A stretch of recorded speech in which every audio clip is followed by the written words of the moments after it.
Okay. Hi, Janice. How are you? Hi, Douglas. I'm great.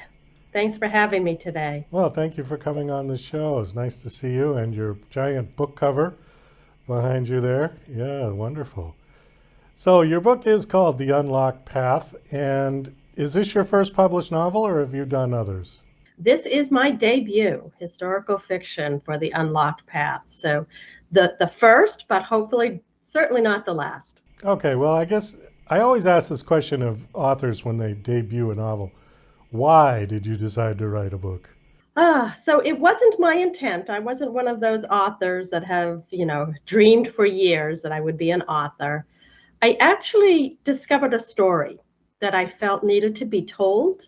And if not me, then who? And if not when, how about now?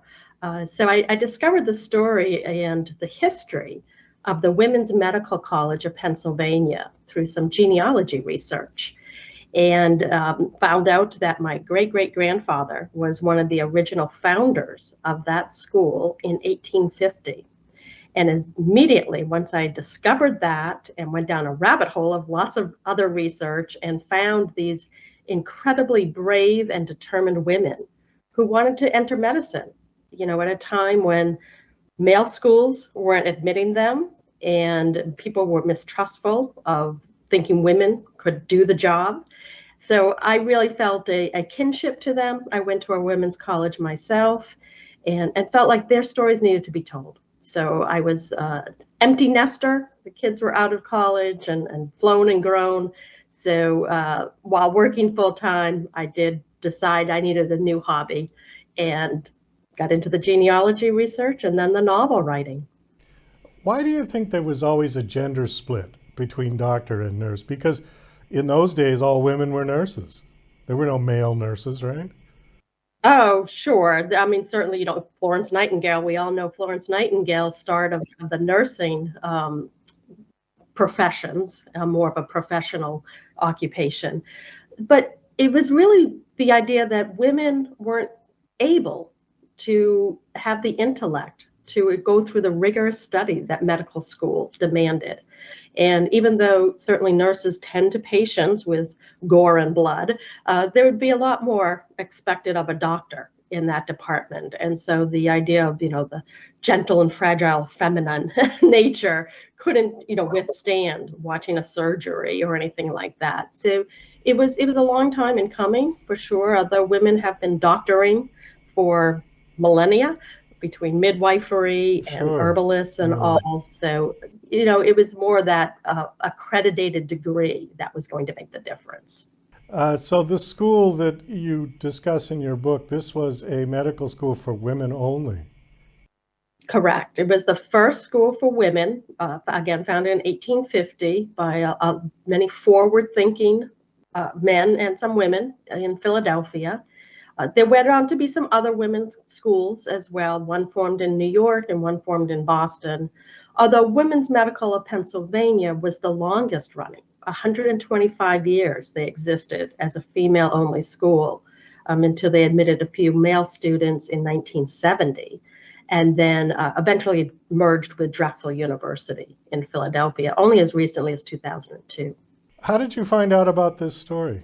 So I was doing some genealogy research, wanted to learn more about my grandmother Robinson's family. I knew very little about her. She died before I was born and never took the time to ask the questions, of my dad when he was alive. So I started looking into her family history and discovered that it was her grandfather, my great great grandfather, that was not only an abolitionist lawyer in Philadelphia defending the runaway slaves in the 1850s, but he was involved in the suffrage movement. He had a woman working for him in his law office. He had 7 daughters of his own. And so he was one of a few that got together and saw the need for a women's medical college because the other schools, University of Pennsylvania and Jefferson Medical in Philadelphia, Johns Hopkins, Harvard, Yale, they were not admitting women. So they saw a need and a demand from women to earn that accredited degree, and that's really how the school came into being. Okay, so the book you said is a historical fiction. So you created a fictitious character and sort of injected her into this situation, into this story. Correct. So my main character, Eliza Edwards, is a fictional character. I didn't want to write a biography, and I did wanted to have some creative license by writing historical fiction. But Eliza is also considered a composite character. She's very much inspired by a lot of the research I did, reading other medical students and women doctors' diaries and letters and autobiographies that shape her character and some of her experiences. I also, though, do include three actual graduates of the college. So they make some appearances either as cameos, or one of them is actually becomes Eliza's roommate and confidant and best friend, Olga Pavinsky, that came from Lithuania. Charlotte Fairbanks is another graduate of the school that went on to become a surgeon and actually served in France during World War I as a surgeon. And the first woman from India who came to the West to earn a medical degree, Anadebai Gopal Joshi. So were again some of the real women who graduates who also inspired me to want to tell their stories and bring them forward from the shadows of history, because they don't appear in the history books, and I never knew about them and figured there were a lot more that didn't know about them. Okay, let's talk just a little bit about you so people get an idea of who you are. What were you doing before you wrote this book? Well, what I was doing, and I still do today, is I have a career in marketing and sales. So I've been doing that for a good number of years. Have two sons and have been very, very involved with them, bringing them up. And then they were also into sports. Every season we had a different sport going on. We had different sports bags all over my house. They actually both ended up playing at the college level in their respective sports. So that took time too, because I wanted to go in and cheer them on and watch their games. So a lot of taking care of others until it was finally my turn and my chapter to begin something new. I see something on here that I just got to ask you about, because I think there are probably people out there that don't really know what it is. The character, Eliza Edwards, that's the main character in your book, is that correct?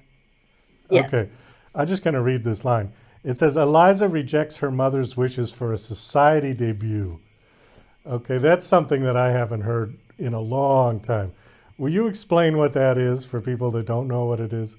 Oh, sure. Well, so still today, there are some, but in the 1800s particularly, it was a big deal for women to be presented as a debutante. So they were being presented into the blue blood circles of a city, into society, where they were then going to be obviously expected to quickly find a husband, because they were good marriage material, and settle down and becoming a wife and mother.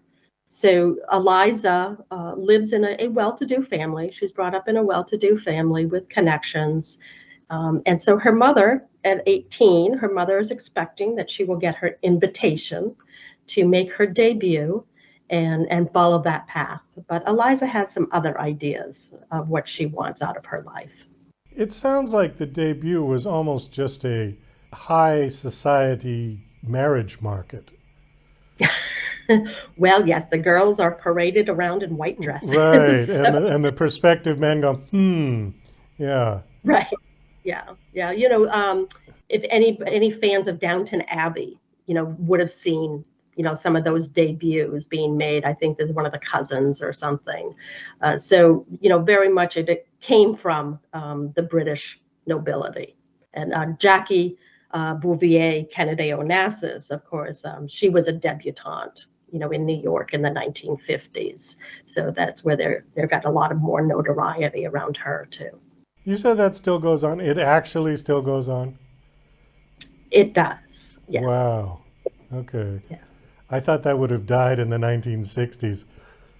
I've heard that they're still going on, not nearly to the extent that it used to, but, I think I've heard it's a little bit more of a Southern tradition too. I mean, I'm from New England, I'm from the Boston area, I had never heard of it. But you also think maybe junior league, so, associations like that. Do you have any desires to write another book? Oh, absolutely. Yeah. So Eliza's story ends in 1920, just as she's getting started. So we follow her from 1897, deciding to go to medical school, her 4 years of medical school, her residency, her struggles throughout all of that time period, and then, getting started in a practice. So there's a lot more that lies ahead for her, and hopefully I'd set readers up to want to know more about what happens to Eliza and some of her friends and family from 1920 on to maybe the early 50s or so, and of course more wonderful history to touch upon during that period, and other health issues to explore as well. Okay, so this could become a series, or it sounds like it's going to become a series. Well, at least book two. At least book But then two. I've got lots of other ideas I want to research further. Some other tangents, not necessarily related to these characters, but some new and fresh ideas too. Okay, are you self-published or are you traditionally published? So I'm working with a independent press, Black Rose Writing. So they do accept unaged manuscripts. So they still review your manuscript that you submit to them, and they take on all the publishing duties and help you navigate all of that long and arduous process of getting your book, formatted and set up on Amazon and Barnes and Nobles and Ingram distribution for bookstores, help with the marketing and all. So not one of the big 4 or 5, whatever it is these days, of what they call traditional publishing, but a wonderful firm, Black Rose Writing, that I'm working with, and excited to see what we've accomplished already and what might lie ahead too. Okay, sounds like a hybrid publisher. I wouldn't call it hybrid either, No? because hybrid is also considered sometimes a vanity press where the author actually has to pay for those publishing services. I don't pay anything to Black Rose. I get royalties like any author, but I do not put one dime made payable to Black Rose. Oh, I see. So, okay, well, then it's just a smaller traditional publishing house then, yeah. They publish only about 80 titles a year. Yeah, okay. Well, that's great. All right. Well, I think we're going to wind this down. Thank you so much for coming on the show. Do you have a website that you want to give out? I do. I'd love to share. My website is Janis, Janis, R, Daly, Daly, so janisrdaly.com. And I've got a lot more on my website than just, information about the Unlocked Path, and please buy my book. I've got my own personal recommendations and reviews of other historical fiction titles that I've enjoyed and authors. I've got a lot of content for book clubs.